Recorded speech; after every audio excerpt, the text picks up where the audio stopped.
तो आइए अब हम लाइट्स प्लेस करना स्टार्ट करते हैं अपने सीन में। हम यहाँ पे स्पॉटलाइट सेलेक्ट करेंगे और इस पर क्लिक करेंगे। ये हमारी लाइट यहाँ पे प्लेस हो चुकी है। इसके कुछ पैरामीटर्स हैं जो मैं आपको बताना चाहूँगा कैसे एडजस्ट करने हैं। आप देखोगे लाइट यहाँ पे पड़ रही है और चेयर की शैडो आपको दिख रही है। सबसे पहले आप देखोगे इसमें हमारे पास 6 प्रीसेट्स हैं लाइट के, जिसे चूज़ करके आप चेंज कर सकते हैं। आप इसे क्लिक करेंगे तो ये अप लाइट में कन्वर्ट हो जाती है। ये ऊपर की डायरेक्शन में लाइट थ्रो कर रहा है जो कि हमें नहीं चाहिए। हम यहाँ पे क्लिक करेंगे तो आप देखोगे ये पूरा चेंज हो जाता है। ये IES प्रोफाइल्स हैं जो आप अपनी भी कस्टम इसमें डाल सकते हैं, जो हम आसानी की वजह से हम इस ट्यूटोरियल में डिस्कस नहीं करेंगे। हम एडवांस ट्यूटोरियल जब बनाएंगे तब उसमें हम IES का जिक्र करेंगे। तो इसमें हम देख सकते हैं सबसे पहला स्लाइडर है ब्राइटनेस, कोन एंगल, एटेन्यूएशन रेडियस और हाईलाइट ब्लेंड। हाईलाइट ब्लेंड का सबसे पहले हम जिक्र करते हैं। हाईलाइट ब्लेंड में आप जो भी रिफ्लेक्शंस में अपनी लाइट देखते हैं वो इससे आप ऑन ऑफ कर सकते हैं।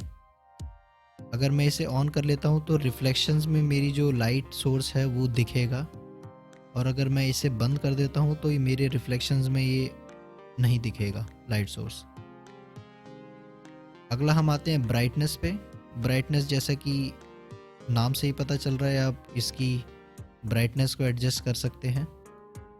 और कोन एंगल आप देख सकते हैं, जो इसका एंगल है लाइट का, आप इसे नैरो कर सकते हैं लाइट का थ्रो जो है, या फिर आप इसे वापस से चौड़ा कर सकते हैं।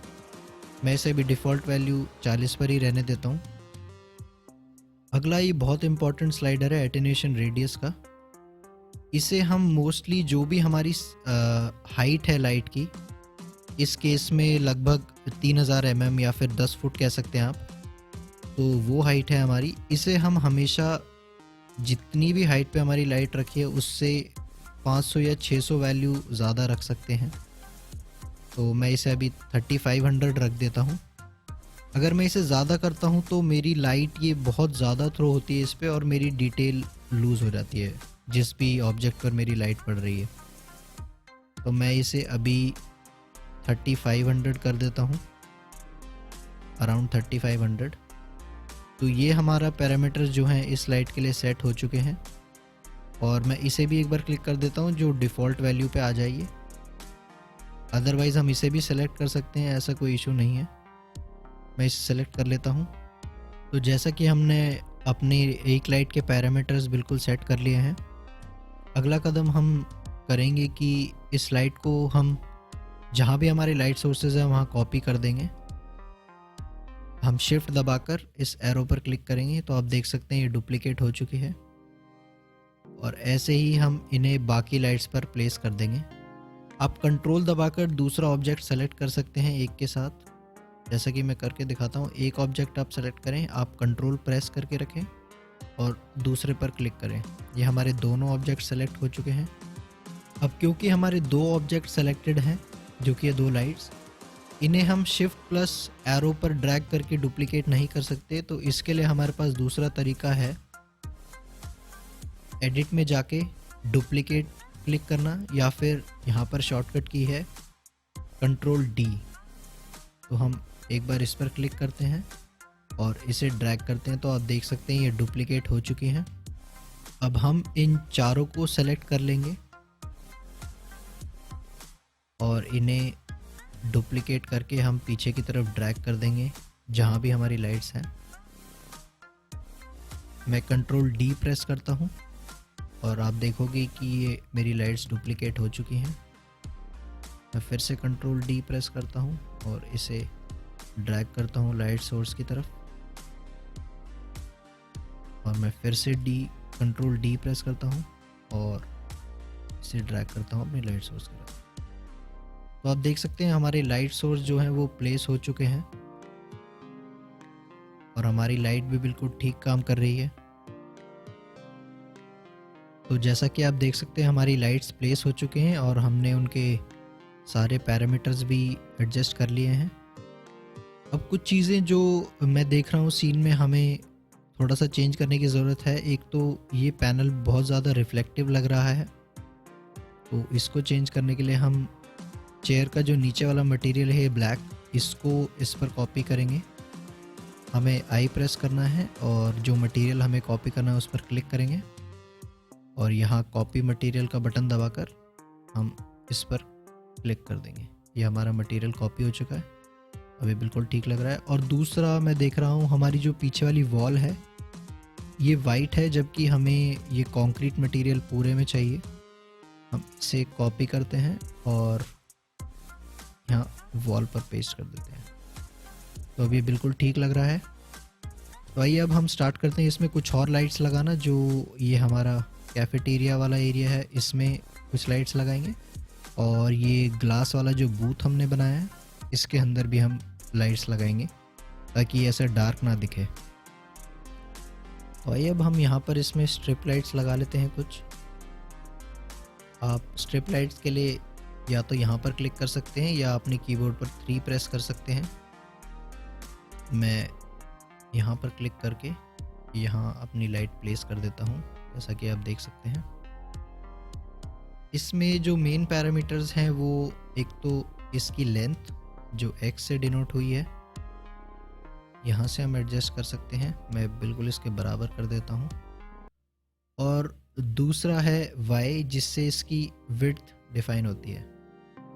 इसको मैं 0 पे छोड़ देता हूँ क्योंकि ये स्ट्रिप लाइट है। डिफ़ॉल्ट वैल्यू पे 10 पे, और इसे थोड़ा सा आगे कर देते हैं। और इसमें बाकी ऑप्शंस भी हैं, ब्राइटनेस, जिससे कि आप इसकी ब्राइटनेस बढ़ा सकते हैं, और बारडोर एंगल, बारडोर लेंथ, ये हम इसमें डिस्कस नहीं करेंगे, ये हम अपने एडवांस ट्यूटोरियल में दिखाएंगे क्योंकि इसको आपको यूज़ करने की ज़रूरत ज़्यादातर नहीं पड़ती है। और ये एटेन्यूएशन रेडियस है, जिससे आप लाइट का जो फॉल है वो किस रेडियस तक हो रहा है वो डिसाइड कर सकते हैं। मैं इसको इतना कर देता हूँ। और ये सेम हाईलाइट ब्लेंड इसमें भी है, जिसमें आपको रिफ्लेक्शंस में लाइट सोर्स दिखेगा, तो इसे भी हम ऑफ कर देते हैं। और दूसरा हम आते हैं इसके कलर टेम्परेचर पर। आप इसका कलर लाइट का चेंज कर सकते हैं यहाँ से सैचुरेशन बढ़ाकर। ये कलर आप चेंज कर सकते हैं, लेकिन अगर आपको टेम्परेचर वैल्यूज़ चेंज करनी है तो आप सैचुरेशन को बिल्कुल 0 करिए और यहाँ से आप कलर टेम्परेचर एडजस्ट कर सकते हैं। तो इसे मैं रखूँगा अराउंड 3500 ताकि वार्म लाइट लगे। और इसे भी मैं कॉपी कर लूँगा शिफ्ट प्लस ड्रैग करके नीचे की तरफ। आप देखोगे ये कॉपी हो चुकी है। और एक बार फिर मैं इसे दोबारा से शिफ्ट प्लस ड्रैग करके नीचे कॉपी कर लेता हूँ। तो आप देख सकते हैं हमारी लाइट ये है यहाँ पे प्लेस हो चुकी है। और लाइट सोर्स दिखाने के लिए आपको यहाँ पर एक बटन दबा सकते हैं L कीबोर्ड पर, जिससे कि आपको ये दिख जाएगा कि आपकी लाइट्स कहाँ पर प्लेस्ड हो रखी हैं। अगर आप L से वो टॉगल कर सकते हैं। नेक्स्ट हम लाइट लगाते हैं इस बूथ के अंदर। तो इसके अंदर हम लाइट लगाएंगे रेक्टेंगुलर लाइट। तो इसे हम यहाँ पर प्लेस कर देते हैं। तो आप देख सकते हैं पूरा रेक्टेंगल हमें दिख रहा है। इसे हम इसका साइज़ X और Y से थोड़ा कम कर लेते हैं ताकि हमें पूरा लाइट में दिखे ये पूरा बूथ।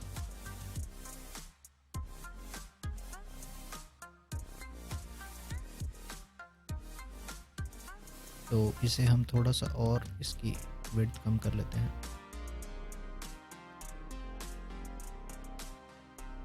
और इसको भी हम थोड़ा वार्म कलर दे देते हैं जैसे कि हमने पिछली बार करा था, लेकिन इस बार हम वैल्यू रखेंगे 4200 के अराउंड। और इसकी ब्राइटनेस क्योंकि हमें अभी थोड़ी ज़्यादा लग रही है, उसको भी हम एडजस्ट कर लेंगे। इसकी वैल्यू हम रखते हैं 2.5 के अराउंड। 2.5 हम यहाँ पे डायरेक्ट टाइप कर सकते हैं। और इसके लिए भी मैं हाईलाइट ब्लेंड ऑफ कर देता हूँ ताकि हमें रिफ्लेक्शंस में ये ना दिखे। तो आप देख सकते हैं हमारी लाइट्स ऑलमोस्ट प्लेस हो चुकी हैं। लेकिन आपको अगर लगता है कि कहीं आपके लाइट सोर्स नहीं है और लाइट आपका सीन कहीं डार्क हो रहा है, तो आप वहाँ पर भी लाइट प्लेस कर सकते हैं और अपने सीन को थोड़ा बैलेंस कर सकते हैं। तो हम यहाँ से एक लाइट कोई ले लेते हैं, उसे डुप्लिकेट करेंगे और आपके माउस कर्सर पर वो लाइट आ जाएगी। इसे हम यहाँ पर प्लेस कर देंगे क्योंकि ये एरिया थोड़ा डार्क लग रहा है इस वजह से। और इस लाइट को हम थोड़ा सा और एडजस्ट करके इसको भी डुप्लिकेट कर लेंगे। मैं हर टेबल के ऊपर इसे लगा देता हूँ। ये चारों लाइट्स हमारी लग चुकी हैं और इनको भी मैं एक साथ सेलेक्ट करके कंट्रोल प्रेस करके सेलेक्ट कर सकता हूँ। और इनका मैं ब्राइटनेस थोड़ी कम कर देता हूँ क्योंकि बहुत ज़्यादा लग रही है अभी। मैं या तो ब्राइटनेस कम कर सकता हूँ और इसका एटेन्यूएशन रेडियस थोड़ा सा एडजस्ट कर सकते हैं ताकि हमें टेबल ज़्यादा ब्राइट ना लगे, ज़मीन पर शेडोज़ आ जाए बस। तो ये हमारा हो चुका है। एक बार देख लेते हैं कैसा लग रहा है हमारा सीन। तो आप देख सकते हैं हमारा सीन ऑलरेडी पहले से बहुत बेटर लग रहा है लाइट लगने के बाद। तो हम अपने सीन में लाइट्स पूरी तरह प्लेस कर चुके हैं जहाँ भी हमें करनी थी। और अगले सेक्शन में हम देखेंगे कि कलर कैसे एडजस्ट करना है और बाकी कुछ ऑप्शंस जो फ़िल्टर टैब में हमें मिलते हैं।